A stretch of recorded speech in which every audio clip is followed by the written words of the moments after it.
Team இந்தியாவை பொறுத்த வரைக்கும் பார்த்தீங்கன்னா சமீபத்தில் அவங்க வாங்காத அடியே கிடையாது. சொந்த ஊர்லேயுமே வந்து பார்த்தீங்கன்னா 3-0 அப்படின்ற கணக்கில் வந்து நியூசிலாந்துக்கு எதிராக அடி வாங்கிட்டாங்க. ஸ்ரீலங்காவில் போய் ஓடிஐயில் அடி வாங்கினாங்க. அண்ட் பிஜிடிஐயில் ரொம்ப கஷ்டப்பட்டு போராடி ஒரு வின்னு வரும் அப்படின்னு சொல்லிட்டு நினச்சோம். ஒரு வின்னு வந்தது. அது ஃபர்ஸ்ட் டெஸ்ட்லேயே வந்தது. பட் அதுக்கப்புறம் எல்லாமே வந்து நம்ம கையில் இல்லை அப்படின்னு தான் சொல்லணும். ஸோ டீம் இந்தியாவை பொறுத்த வரைக்கும் சமீபத்தில் நிறைய அடிகள் வாங்கியிருக்கிறாங்க. இப்போ இதுக்கடுத்து வந்து பார்த்தீங்கன்னா அப்கமிங்கில் T20I சீரீஸ் வருது அகைன்ஸ்ட் இங்கிலாந்து. அதுக்கடுத்து வந்து ஓடிஐ வருது. அதுக்கப்புறமா தான் சாம்பியன்ஸ் ட்ராஃபியை பொறுத்த வரைக்கும் மிகப்பெரிய ஒரு எதிர்பார்ப்பு இருக்கு.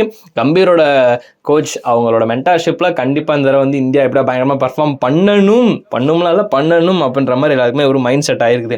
பட் ஆனால் எல்லாத்தையுமே தாண்டி கௌதம் கம்பீர் கோச் ஆனதுக்கு அப்புறம் வந்த வரவேற்பு எக்கச்சக்கமானதா. சூப்பர், இந்த தடவை வந்து கண்டிப்பா டிராஃபி இருக்கும், வர ஆஸ்திரேலியன் மைண்ட் செட்ல உள்ள இந்தியன் கோச் கிடைச்சிட்டாரு அப்படின்னு சொல்லிட்டு எல்லாருமே சொல்லிட்டு இருந்தோம். பட் அது எல்லாத்தையுமே தாண்டி வந்து அவருக்குன்னு ஒரு விதி மாதிரி ஒன்று போட்டார் இல்லையா, எனக்கு அந்த கோச் வேணும் இந்த கோச் வேணும் அப்படின்னு சொல்லிட்டு. ஸோ பார்த்தீங்கன்னா பவுலிங் கோச்சா மார்னே மார்க்கல் வந்திருந்தாரு. அதுக்கப்புறம் ரயான் டெஸ்டாட்டே வந்திருந்தாரு.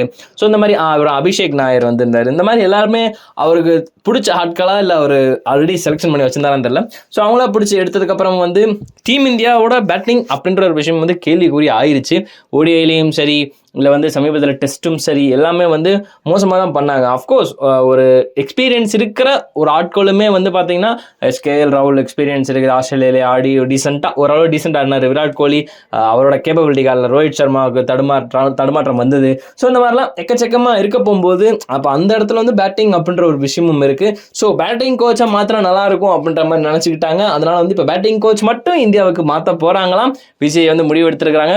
அதுக்கு வந்து கெவின் பீட்டர்சன் நான் தான் இருக்கேன்ல அப்படின்ட்டு உள்ளே வந்திருக்கிறாரு. ஸோ கெவின் பீட்டர்சன் வந்து அவரோட அவைலபிலிட்டியை வந்து சொல்லியிருக்காரு. பட் ஆனால் மேக்ஸிமம் வந்து ரோஸ்ட் தான் பண்ணுவார் மனுஷன் ட்விட்டரில். கேபியோட பேட்டிங் பர்ஃபார்மன்ஸ் எப்படி இருக்கும் அப்படின்றது நல்லா இருக்குமே தெரியும். பட் ஆனால் இருந்தாலும் கெவின் பீட்டர்சன் வந்து அவரோட அவைலபிலிட்டியை மென்ஷன் பண்ணியிருந்திருக்கிறாரு. அண்ட் அது மட்டும் இல்லாமல் இதுக்கு அடுத்து கம்பீர் வந்து தான் முடிவு எடுக்கணுமா அப்படிங்கிறீங்கன்னா இல்லை, இது BCCI போட்ட முடிவு. ஸோ கௌதம் கம்பீர் கண்டிப்பாக இதுக்கு தலையாட்டி தான் ஆகணும் அப்படின்னு சொல்லிட்டு நினைக்கிறேன். ஸோ இந்த முடிவை பற்றி உங்களோட கருத்து என்ன அப்படின்றது கீழே கமெண்ட் பண்ணுங்கள்.